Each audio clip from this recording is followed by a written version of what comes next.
Assalamualaikum warahmatullahi wabarakatuh. Perkenalkan, nama saya Nilufar Azmi dengan NIM 2106031110019. Pada kali ini saya akan menjelaskan tentang kinetika kimia orde 1, orde 0, 1, dan 2 dengan dosen pengampu Ibu Eni Yulianti MSI. Nah, pada topik pembahasan kali ini, yang pertama yaitu definisi, yang kedua faktor-faktor yang mempengaruhi, dan yang ketiga yaitu cara menentukan grafik.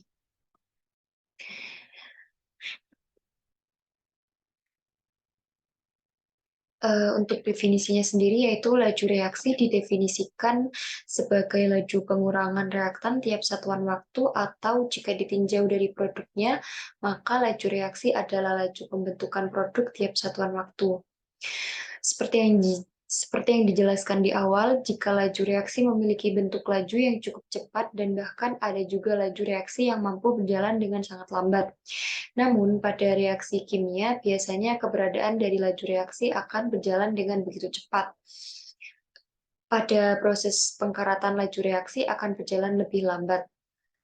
Nah, laju reaksi menyatakan molaritas zat terlarut pada reaksi yang terjadi pada setiap titik reaksi. Lalu, untuk molaritas bisa diartikan sebagai ukuran yang menjelaskan banyaknya mol zat terlarut dalam 1 liter larutannya. Pada pengertian laju reaksi, ada sebuah teori yang menjelaskan akan hal tersebut, di mana teori tersebut disebut sebagai teori tumbukan. Jika dilihat dari teori tumbukan, reaksi kimia dapat terjadi jika disebabkan oleh suatu hal seperti eh, seperti ketika partikel-partikel saling bertumbukan. Nah, teori tumbukan di sini menjelaskan jika ketika partikel reaktan yang sesuai akan saling bertumbukan. Namun, hal tersebut hanya terjadi pada presentase tertentu dari tumbukan, dan kondisi ini juga akan menyebabkan adanya perubahan kimia yang nyata atau signifikan. Nah, perubahan yang berhasil akan disebut sebagai tumbukan yang sukses, di mana tumbukan yang sukses juga akan memiliki energi yang cukup dan biasa disebut sebagai energi aktivasi. Ketika tumbukan akan memutus ikatan yang sudah terbentuk, maka akan terjadi pembentukan ikatan baru. Hal tersebut akan menjadikan produk reaksi mengalami peningkatan konsentrasi partikel reaktan atau terjadinya kenaikan suhu.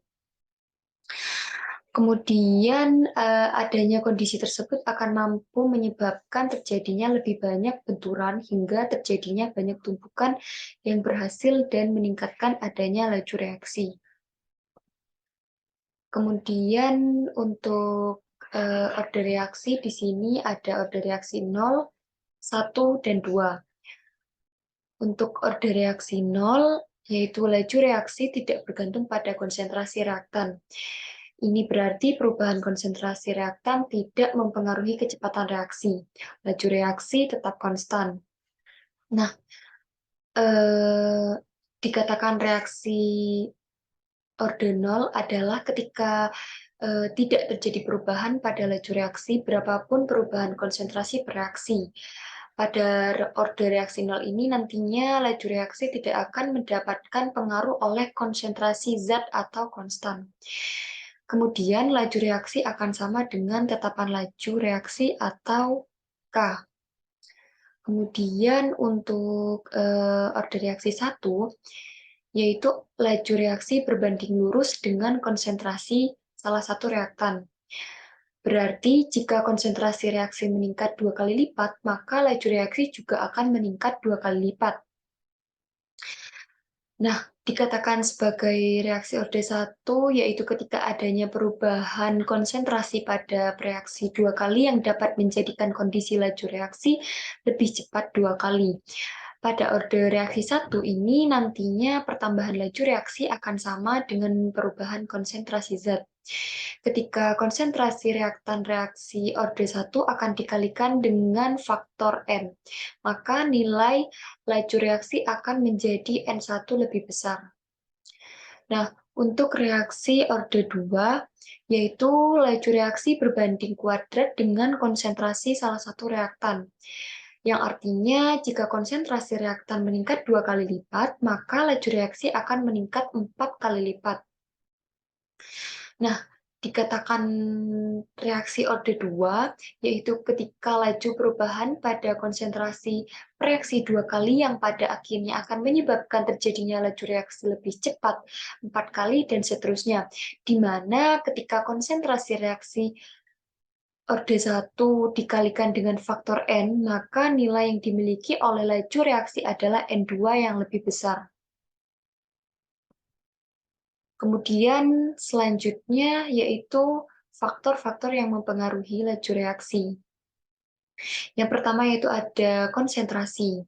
Nah, faktor pertama yang memungkinkan memberikan pengaruh terhadap laju reaksi adalah konsentrasi. Secara mudahnya, ketika semakin besar konsentrasi reaktan, maka laju reaksi yang dihasilkan juga semakin besar.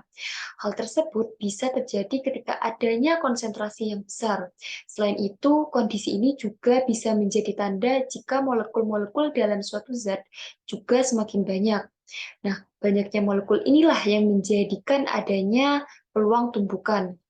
Kemudian untuk selanjutnya yaitu suhu atau temperatur. Nah, faktor yang kedua ini yaitu mampu mempengaruhi keberadaan laju reaksi juga, di mana ketika temperatur dalam kondisi lebih tinggi akan menyebabkan adanya molekul yang lebih cepat dalam bergerak. Nah, hal ini memungkinkan terjadinya tumbukan yang lebih sering pada beberapa molekul. Adanya energi yang lebih tinggi menjadikan reaksi kimia lebih mudah terjadi, sehingga temperatur yang lebih tinggi dapat kita asumsikan akan menyebabkan kondisi laju reaksi yang semakin besar. Kemudian untuk selanjutnya yaitu luas permukaan. Luas permukaan juga akan mempengaruhi laju reaksi, di mana jika suatu zat dengan fase padat bereaksi, maka hanya molekul yang ada pada permukaan zat tersebutlah yang mampu bereaksi. Sedangkan untuk partikel yang ada pada bagian dalam serta tertutup oleh partikel permukaan tidak akan melakukan suatu reaksi. Luas permukaan zat padat yang melakukan kontak bisa kita sebut dengan sebagai laju reaksi. Ketika luas permukaan kontak semakin tinggi, maka peluang suatu zat untuk melakukan proses reaksi juga akan semakin tinggi, sehingga laju reaksi yang ia miliki juga akan berubah menjadi lebih cepat. Untuk selanjutnya yaitu katalis. Nah, katalis di sini merupakan suatu zat yang dapat membantu suatu reaksi dapat berlangsung secara lebih cepat. Dengan kondisi penurunan energi aktivasi reaksi atau bahkan dengan mencari jalan lain reaktan akan bereaksi pada energi aktivasi sebagai energi yang menghalangi terjadinya proses reaksi. Ketika adanya proses penambahan katalis ke dalam suatu reaksi, maka energi penghalang akan berubah menjadi semakin kecil, sehingga membutuhkan energi yang lebih sedikit dengan suhu reaksi yang lebih rendah pula. Nah, proses ini juga akan menjadikan terjadinya reaksi yang semakin cepat. Perlu diketahui jika penambahan katalis pada reaksi tidak akan memberikan pengaruh terhadap hasil reaksi. Nah, hal tersebut bisa terjadi karena akan membentuk katalis kembali pada produk reaksi yang ditambahkan katalis sebelumnya. Dari hal tersebut, pengertian laju reaksi bisa terlihat pada kecepatan ketika terjadinya proses reaksi, di mana laju reaksi bisa berjalan lebih lambat maupun menjadi sangat cepat. Nah, untuk selanjutnya yaitu menentukan grafik. Di sini ada contoh soal yaitu di mana berikut telah dilakukan ekstraksi ultrasonik dan microwave pada daun kersen. Hasil ekstraksinya selanjutnya diukur total fenolnya, dan hitunglah kinetika pelepasan massal total fenol dari daun kersen menggunakan metode ultrasonik dan microwave di bawah ini. Nah, di sini sudah ada datanya dari menggunakan metode ultrasonik dan microwave yang akan dijelaskan pada Excel berikut. Nah, sebelum masuk pada penentuan grafik, di sini saya mengambil referensi dari beberapa buku dan jurnal.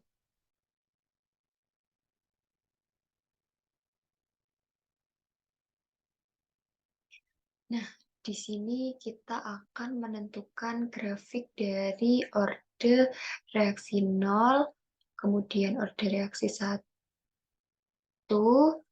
dan orde reaksi 2.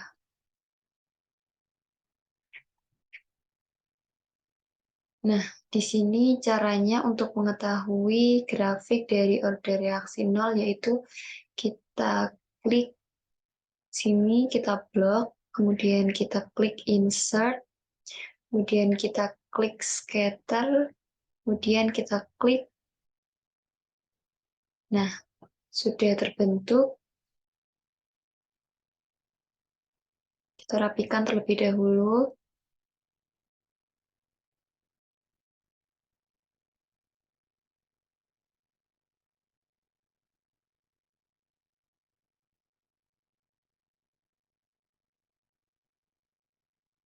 Kemudian cara mengetahui dia itu linear atau tidak, kita klik grafiknya, kemudian kita klik kanan.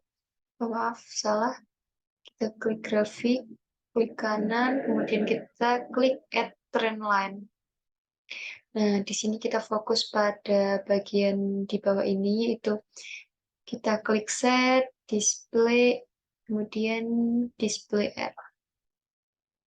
Nah, untuk mengetahui linear enggaknya itu kita klik yang ini, set. Kemudian untuk mengetahui persamaannya itu kita klik display equation. Kemudian untuk mengetahui persamaan linearitasnya kita klik display R square. Kemudian kita close. Nah, di sini sudah tertera di mana Y-nya 62,9 dan R kuadratnya min 3,2. Kemudian untuk yang microwave yaitu sama seperti tadi, block, insert, scatter,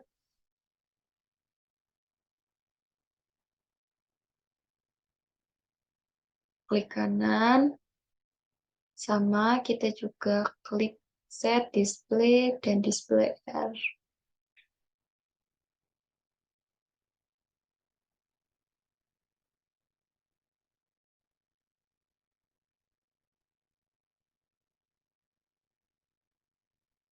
Nah, seperti ini. Bisa kita lihat jika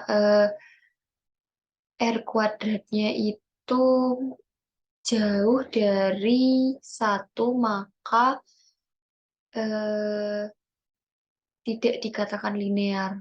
Di mana semakin mendekati 1, itu maka semakin linear. Seperti itu ya. Kemudian kita coba pada order reaksi 1.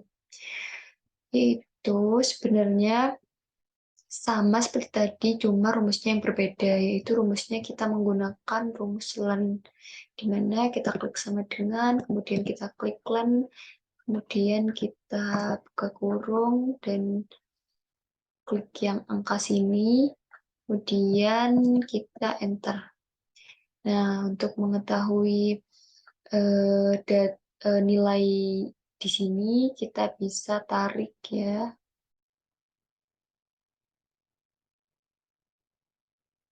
seperti ini.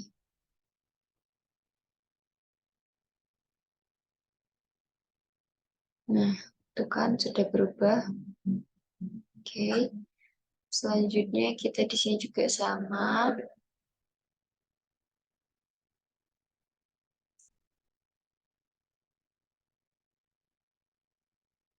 Tarik juga. Nah, sekarang menentukan grafiknya kita blok, kemudian kita klik insert, kemudian kita klik scatter, pilih grafiknya.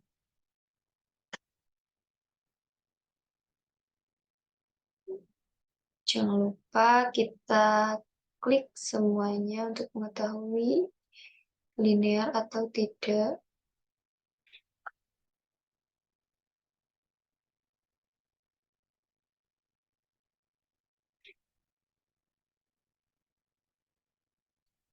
Sekarang yang microwave. Sama, di blok juga. Kemudian insert, scatter. Oke.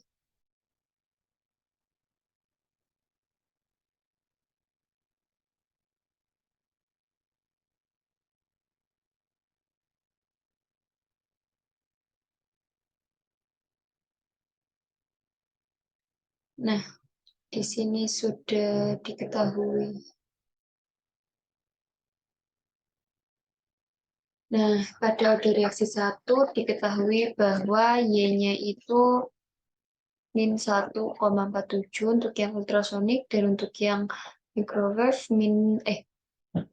bukan min ya, 1,47, yang microwave itu 1,61. Untuk R-nya sendiri yaitu min 126, dan yang microwave min 215. Sangat-sangat jauh dari angka 1. Jadi pada grafik di sini tuh bisa disimpulkan bahwa sangat jauh dari linear. Kemudian yang pada reaksi 2,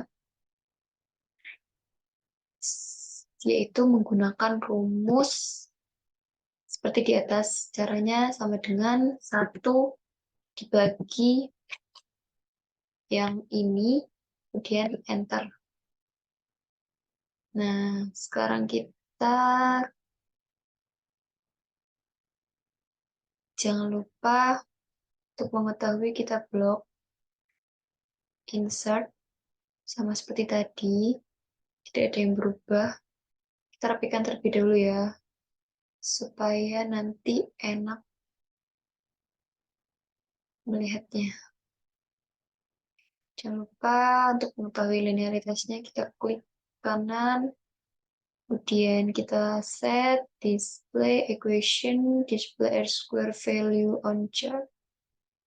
Kita close. Nah, di sini sudah ketahui.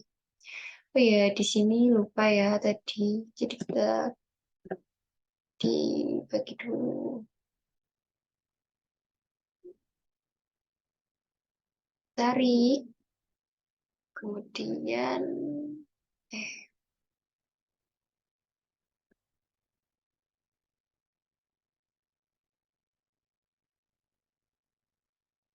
nah, seperti ini. Ya, sudah ya. Insert, scatter. Nah, cara mengetahui klik kanan, add trend line.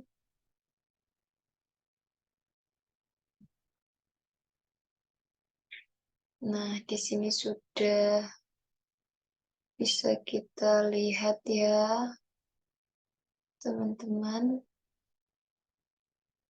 Oke.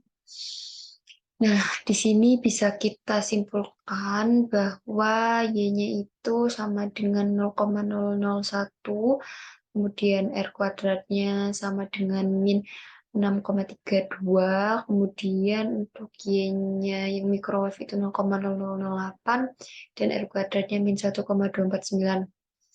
Nah, dari ketiga data ini, ketiga percobaan ini bisa kita simpulkan bahwa yang mendekati linearitas itu, yaitu kita lihat dari order 0, R-nya sangat jauh tentunya dengan 1, kita lihat order 1 juga sangat lebih jauh. Untuk yang orde 2 yaitu yang mendekati linearitas, yaitu yang min 1, yang R-nya min 1,2, yaitu pada order reaksi 2 yang dengan menggunakan metode microwave, di mana semakin mendekati 1 maka semakin linear. Oke. Mungkin cukup sekian presentasi dari saya. Kurang lebihnya mohon maaf. Wassalamualaikum warahmatullahi wabarakatuh.